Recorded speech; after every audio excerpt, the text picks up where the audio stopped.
Hey guys, today I have a pretty cool demonstration for you. And what we're going to do is talk about sound deadening. And sound deadening is a term that's overused. Unfortunately, it is used in all forms of sound treatment. And all of them have different purposes and different reasons and different processes. But they all fall under this now common term, sound deadening.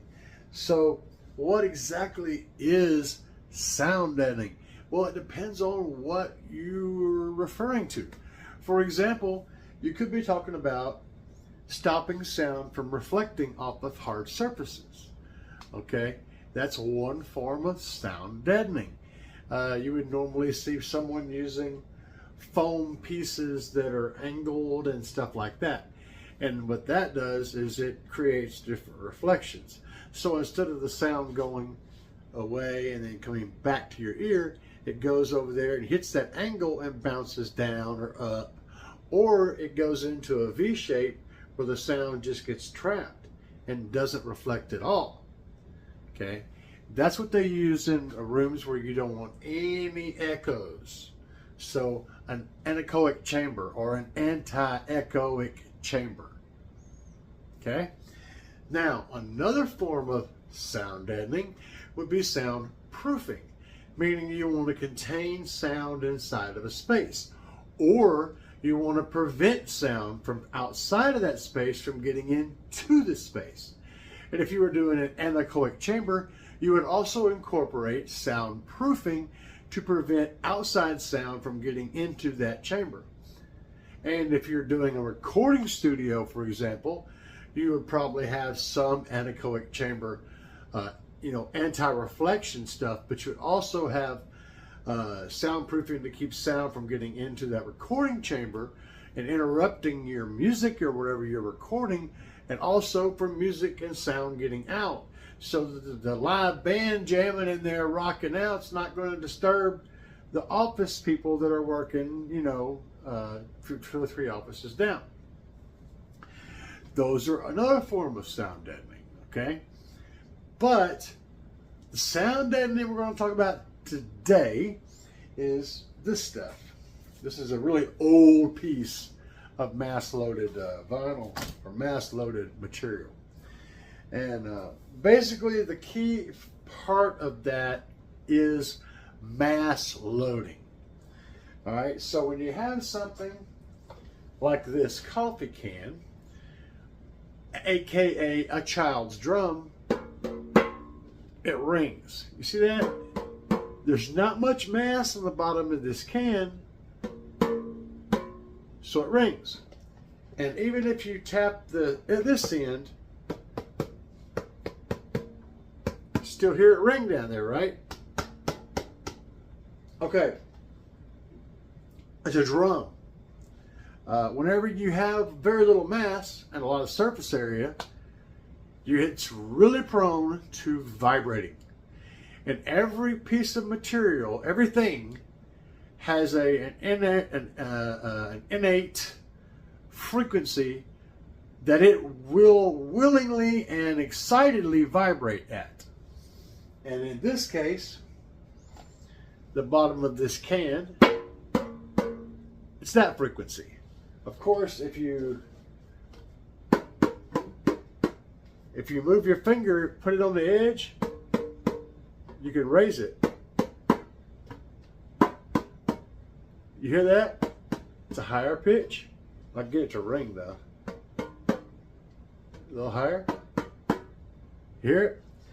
That's because I am changing the distance of the vibrating surface.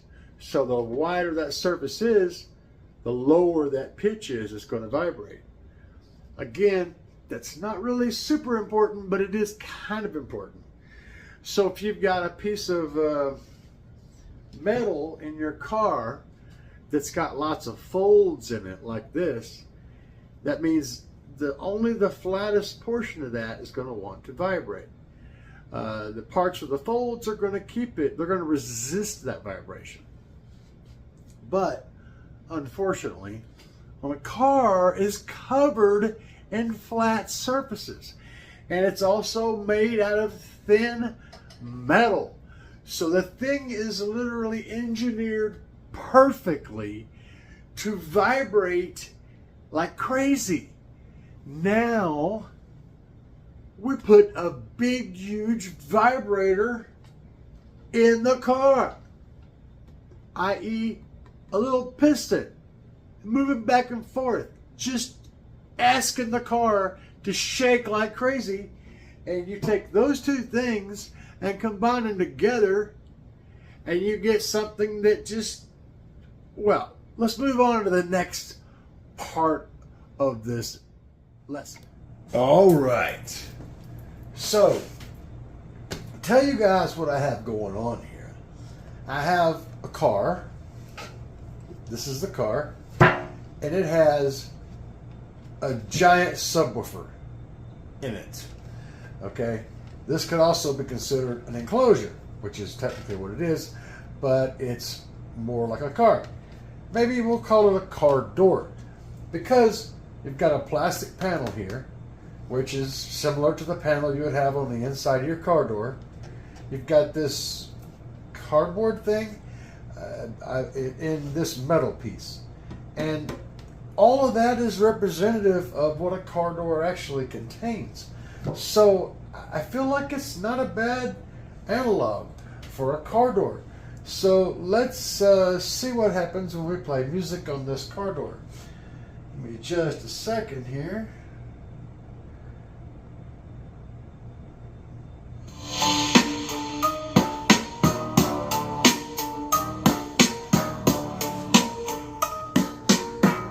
You hear that?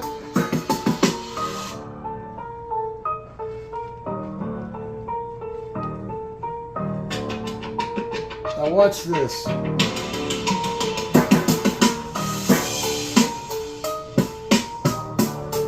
Hear the difference?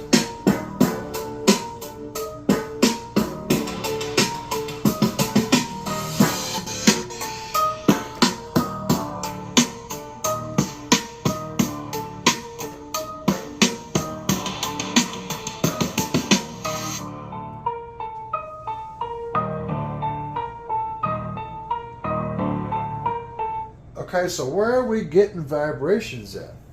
Well, we're getting vibrations here, but this plastic, this rubbery plastic, has an extremely low resonant frequency. So it's not really contributing to the coloring of the sound.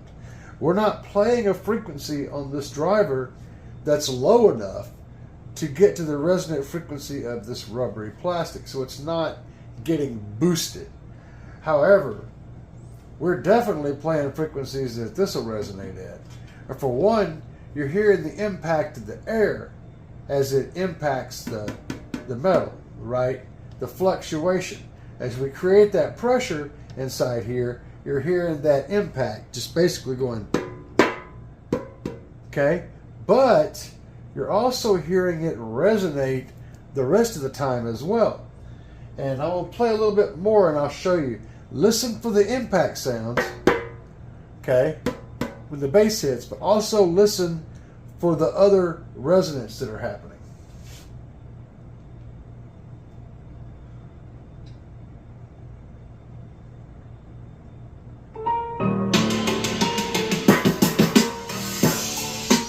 Whoop. There we go.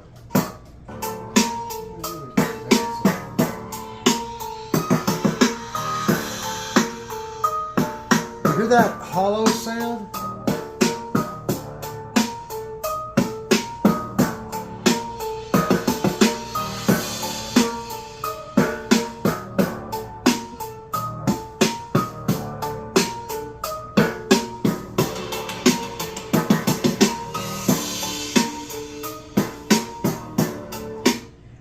You're hearing that extra ring that's happening? Now, I know this may be exaggerated, but you're absolutely hearing this in your car too. You may, if you've got panels that are flat in the car, what you do, you're hearing it. And if you've been sitting at a red light, heard somebody basing beside you and their whole car is rattling, same kind of concept. So how do we fix that problem? Then you notice I put my finger on it and it stops. What's happening when I put my finger on here is I'm loading that panel with my mass, or at least the mass of my hand. And that's a lot of mass in consideration. So by putting my touch in that, I'm putting my mass on that panel. So I guess I just need to come over to your car and lay my hand on the door while you're playing your music and imbue the amazingness that is me. But no, that's not the case. So what we're going to do is we're going to mass load that panel and fix this car. And I want to use a little piece, just a little bitty piece of this sound deadener, this mass loading material. So just a tiny little piece is all we're going to put on here. Just this little piece right here. Now I want to start the music playing. I'm going to put it on while it's playing. So get ready, because we're about to do things.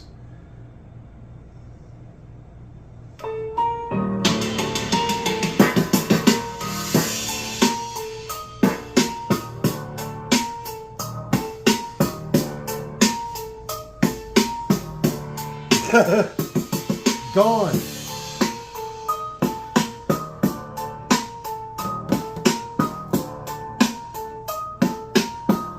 So now we heard what this sounded like before. Listen to it now.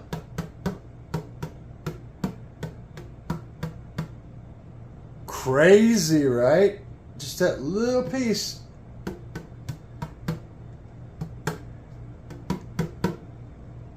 And no more ring. And how much does that take to do the job? Not much. So, if you go around pecking on your door, your car, you can find the resonance. You can hear some here, right? But again, its frequency is not inside the range that we're playing, so it's not really showing up. That one little piece almost killed it. Still a little bit of a ring, but the point is, it sounded completely different now, right?